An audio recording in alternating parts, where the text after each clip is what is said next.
savez, moi, il y a une chose qui m'énerve, ce sont les vidéos sur YouTube où on voit une personne qui fabrique une machine sans aucun commentaire. À la fin, on voit qu'il y a quelque chose qui marche, mais on n'a aucune idée de sur quel principe ça repose.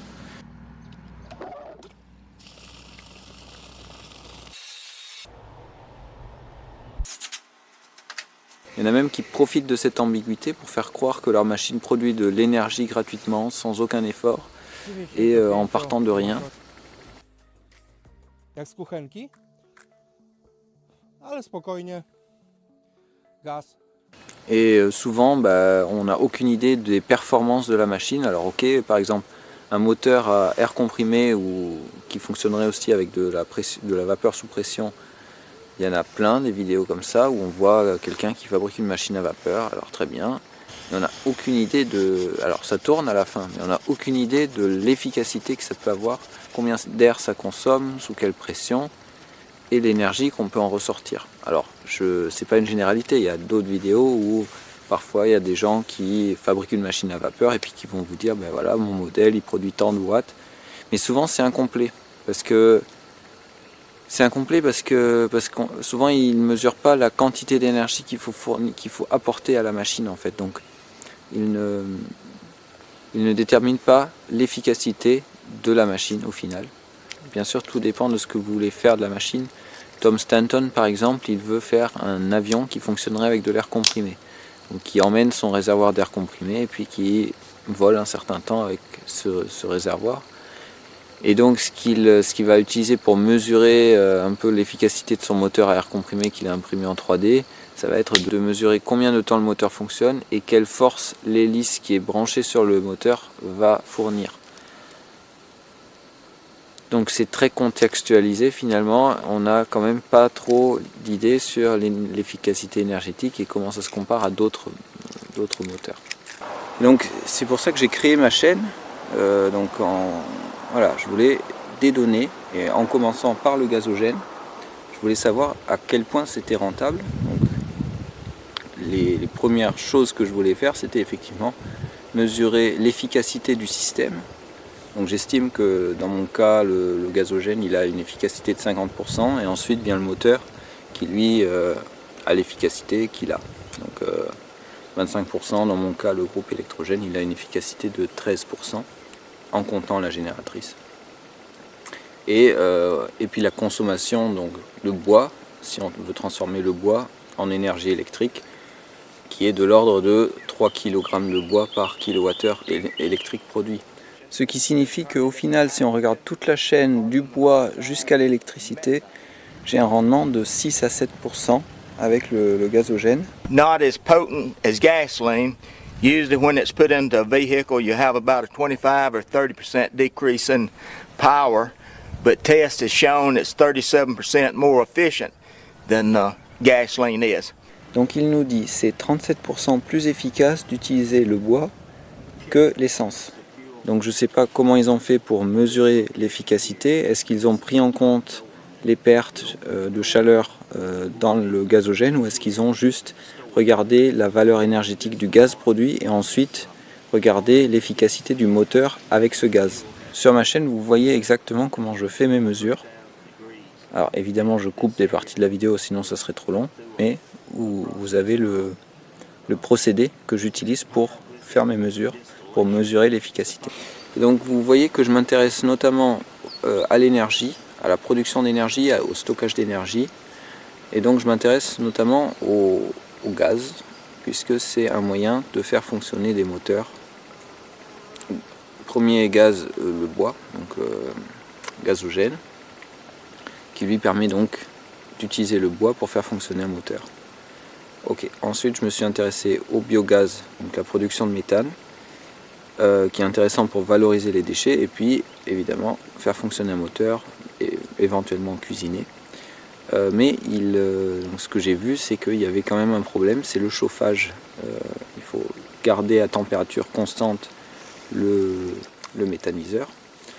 Ce qu'on peut faire avec de l'énergie photovoltaïque, mais donc à ce moment-là ça ressemble plus à du stockage d'énergie photovoltaïque sous forme de gaz qu'on peut éventuellement comprimer, utiliser plus tard, et plus tellement comme une production d'énergie à part, voilà, à petite échelle, hein, je parle. Dans les grandes installations, évidemment, ça va être de la cogénération, c'est-à-dire que vous avez un moteur qui va fonctionner en direct avec le gaz.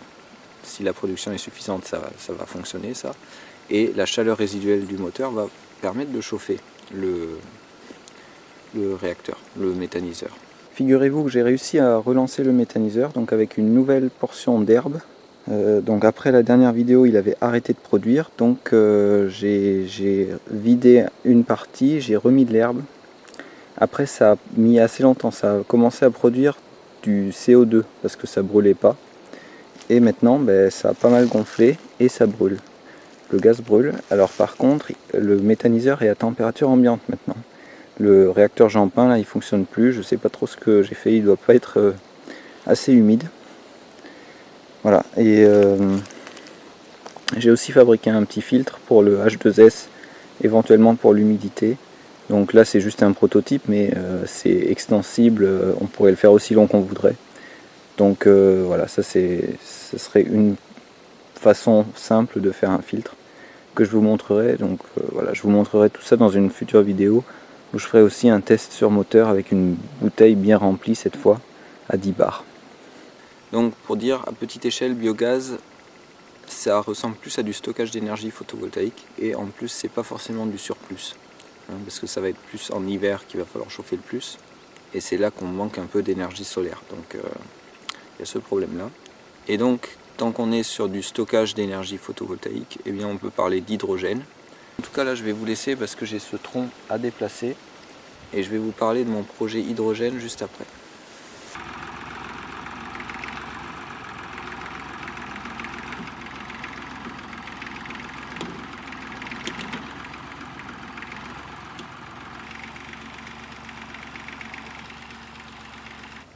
Bon, je me suis arrêté ici parce que la chaîne là, elle s'est cassée à plusieurs reprises, donc là j'ai arrêté. Va falloir que j'achète une chaîne un peu plus grosse. Alors, où est-ce que j'en étais? L'hydrogène. Ah oui, donc production d'hydrogène à partir du surplus photovoltaïque pour le stocker sur le long terme, éventuellement pour l'hiver. Il y a deux personnes dont je voudrais parler. Il y a le groupe Facebook de Clément Bourri qui s'appelle Hydrogène maintenant. Il y a des infos, mais il n'y a pas toutes les infos, notamment efficacité. Et il y a aussi ce monsieur-là, là, qui est néerlandais, qui a fait un générateur hydrogène qui a l'air de plutôt bien fonctionner. Il a même développé tout un système de compression grâce à un moteur de frigo et automatisé tout ça. Donc il est vraiment pas mal avancé, mais toujours pas de données sur l'efficacité.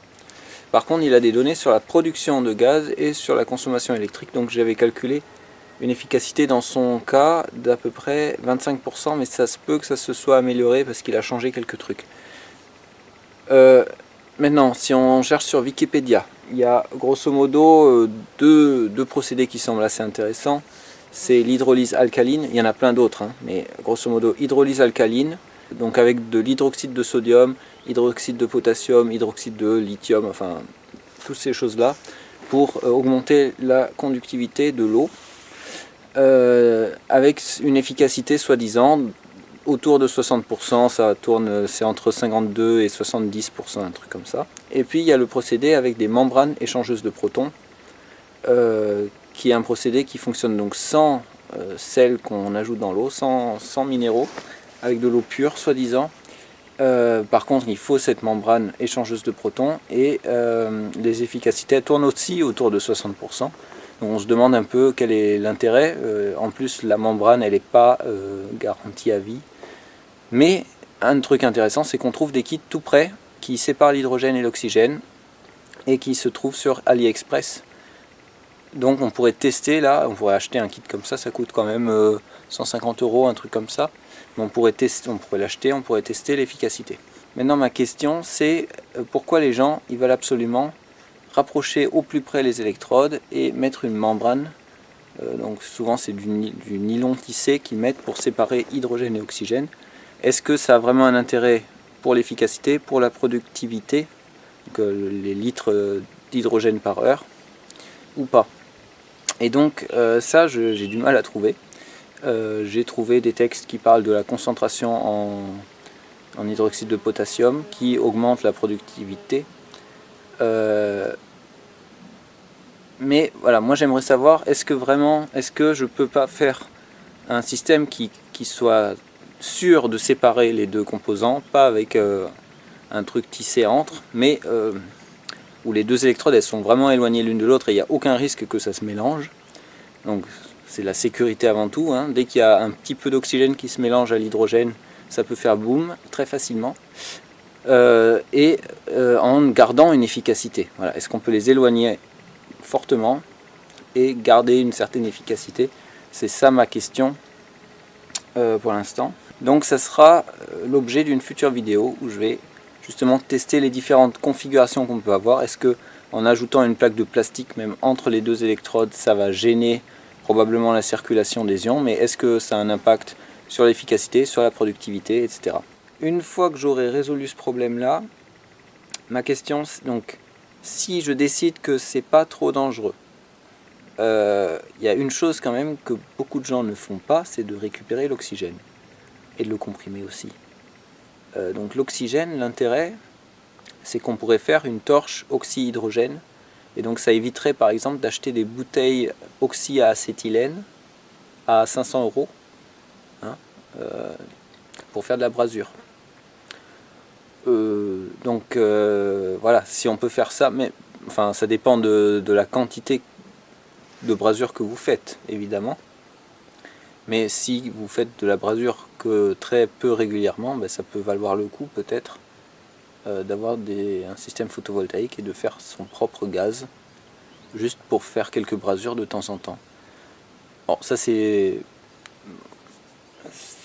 peut-être un peu une hérésie de vouloir faire ça soi-même avec des moyens sécuritaires peut-être pas terribles. Donc il faut prendre ses précautions, hein, je suis d'accord. C'est pas encore, c'est pas encore sûr, mais par contre le test avec les configurations d'électrodes, c'est sûr je vais le faire. Je vais tester l'efficacité qu'on peut obtenir sur un système fait maison où les électrodes sont pas très proches et voilà, et voir un peu l'impact que ça peut avoir de les rapprocher ou pas. Bon, nous voilà arrivés à destination. Alors je suis pas sûr de pouvoir exploiter ce tronc comme du bois d'œuvre parce que vous voyez, il y a une fente là. Dans la fente, il y a des fourmis. Alors j'aime bien les fourmis, hein. Mais là, c'est des fourmis qui rongent peut-être le bois. En tout cas, elles vivent dans le bois, ça c'est sûr. Et il y a certainement la reine quelque part dans ce tronc. Je pense que le moment est venu de vous faire la petite annonce. Donc jusqu'à maintenant, je n'ai jamais fait de partenariat commercial avec qui que ce soit sur YouTube. Déjà, ça m'intéressait pas trop. Souvent, j'ai été contacté par des entreprises, mais souvent, ça n'avait rien à voir avec ma chaîne, avec le contenu de ma chaîne, et donc c'était pas très intéressant. Dernièrement, je me suis intéressé à une entreprise néerlandaise qui propose à la vente un gazogène pour des petites puissances, 5 kW, prévu pour être adapté sur n'importe quel groupe électrogène de cet ordre de grandeur de puissance. Ceci a un prix accessible, je dirais, de 3 000 €, et on trouve très peu d'informations sur ce gazogène. Est-ce qu'il fonctionne bien? Comment il fonctionne? Est-ce qu'il faut changer le filtre? Enfin, toutes ces questions-là. Et donc je me suis dit, si mon statut de youtubeur pouvait me permettre de présenter, de tester ce gazogène et de le présenter à la communauté française, eh bien ça pourrait, française ou européenne, je ne sais pas, eh bien ça pourrait être utile parce que pas tout le monde a envie de se lancer à fabriquer un gazogène de toutes pièces, surtout si celui-ci fonctionne bien, hein. Eh bien, il n'y a pas besoin d'essayer de bricoler un truc. Voilà, on peut acheter ce gazogène-là, qui, me semble-t-il, est assez complet. Il a un boîtier avec l'électronique, avec juste des boutons à appuyer pour lancer le ventilateur, etc. Maintenant, j'ai contacté cette entreprise qui s'appelle Pyrolyze, qui fait aussi des systèmes de recyclage de plastique sous forme de carburant et d'huile de vidange sous forme de carburant. Et ils m'ont dit qu'il fallait que je les recontacte en septembre pour un éventuel partenariat. Je ne sais pas pourquoi, pour quelle raison. Est-ce qu'ils ont peut-être un manque de personnel? Aucune idée. Peut-être que le gazogène n'est pas tout à fait abouti, c'est fort probable. Ce gazogène, il a une particularité, il me semble, c'est que le démarrage se fait en updraft, donc flux d'air montant vers le haut. Et ensuite, c'est seulement quand on démarre le moteur qu'il va fonctionner en downdraft. Donc c'est un fonctionnement assez particulier. Et ça, il y a un truc qui me dérange un peu, c'est qu'on ne voit pas forcément la couleur de flamme juste avant le démarrage du moteur. Donc on peut difficilement vérifier si la filtration se fait bien et si on n'est pas en train d'encrasser le moteur. Mais bon, il faut voir. Voilà, moi je suis intéressé par ce modèle parce qu'il a l'air simple, adapté à des puissances qu'un autonomiste aurait besoin. Maintenant, au niveau gazogène, j'ai donc monté le nouveau foyer Imbert dans mon gazogène. Il a 3 buses avec un diamètre du cercle de buse de 8 cm. Donc c'est un peu moins que ce que j'espérais. J'espère que ça ne va pas poser problème pour le coulissement du bois dans le tube. J'avais prévu de faire 11 cm, mais voilà, les buses c'est difficile de caser les buses dans le tube qui fait 15 cm. J'ai aussi essayé d'étanchéifier le couvercle afin de lancer la combustion en soufflant de l'air dans le foyer au lieu d'aspirer. Donc ça va éviter d'encrasser le ventilateur. C'est juste un essai, donc on verra bien ce que ça va nous donner. C'est pas dit que ça fonctionne. J'ai pas encore essayé ce nouveau foyer, mais ça sera l'objet d'une future vidéo, évidemment. Pour finir, quelques mots sur la chaîne. Donc vous avez compris que j'aimais pas me faire financer ou me faire sponsoriser ou faire quoi que ce soit de ce genre sur la chaîne parce que je veux rester libre de faire ce que je veux et pas faire de la pub pour quelqu'un. Par contre, la chaîne est monétisée depuis, ça doit faire 2 ans et demi. Et voilà, pour info, je gagne à peu près une centaine d'euros par mois avec ça. Donc, actuellement, c'est plutôt de l'ordre de 60 euros par mois en ce moment. Mais voilà, en moyenne, une centaine d'euros par mois, un peu plus, un peu moins parfois. Et tout ça pour vous dire que en fait, ça ne suffit pas pour financer les projets que je montre sur la chaîne. Et c'est pas le but en fait. Certains projets, je les aurais fait de toute façon, même s'il n'y avait pas eu la chaîne, mais je les aurais pas forcément filmés et j'aurais pas forcément fait toute cette démarche de communication. En fait, le but de la chaîne, c'est pas de faire de l'argent, c'est de partager des données, des informations. Voilà. Donc après, il y a quand même certaines vidéos qui m'ont pris beaucoup de temps et donc notamment quand je fais des montages et quand je fais des mesures, des relevés de mesures. Et voilà, ça sera encore le cas quand je ferai des tests sur les plaques d'électrolyse pour faire de l'hydrogène. Et par ailleurs, il y a d'autres choses que j'aurais pas fait si j'avais pas eu la chaîne. Par exemple, le kit à chaud, je l'ai acheté par mes propres moyens et il me sert absolument à rien. Voilà, donc si vous voulez soutenir la chaîne, vous pouvez vous abonner ou rester abonné. Regardez les pubs, voilà, ça me rapporte à moi et à l'État français et à l'État américain. Donc ça rapporte à plein de gens et à vous, ça ne vous coûte rien. Voilà. Moi, j'aime pas demander de l'argent sur Tipeee ou autre en contrepartie de quoi que ce soit. Mais voilà, les pubs, ça me va très bien. Et bon, si vous voulez bloquer les pubs, vous pouvez bloquer les pubs, c'est pas très grave non plus. Je voulais vous remercier aussi pour tous les échanges fructueux qui ont eu lieu sur le gazogène, sur plein d'autres choses, dans les commentaires, par mail. Alors, m'envoyez pas tout le temps plein de mails, mais pour l'instant, c'est raisonnable, donc moi, ça me convient. Et finalement, en ces temps instables, je me dis, il y a des gens qui supplient le gouvernement à faire quelque chose, et pour donner un peu de force à leurs propos, ils vont faire des actions comme se coller avec de la superglue en plein milieu d'une route pour bloquer la circulation, ou se coller la main sur un tableau, une œuvre d'art ou quelque chose. Alors c'est très bien, mais en fait ça n'aide personne. Et à mon avis, le mieux c'est de trouver des solutions à notre échelle, essayer de se rendre moins dépendant de tout, d'une certaine façon. Et ça, on peut le faire à plusieurs, enfin en s'aidant les uns les autres et en échangeant des informations. Donc c'est ce que j'essaye de faire. Et voilà, bon, si vous... Bah écoutez, enfin voilà, je crois que j'ai tout dit. Merci à tous et je vous dis à la prochaine. Donc peut-être dans 1 semaine, 2 semaines, j'essaierai de faire une vidéo, enfin des vidéos, donc celle dont j'ai parlé. Allez, portez-vous bien, plantez des arbres et à la prochaine.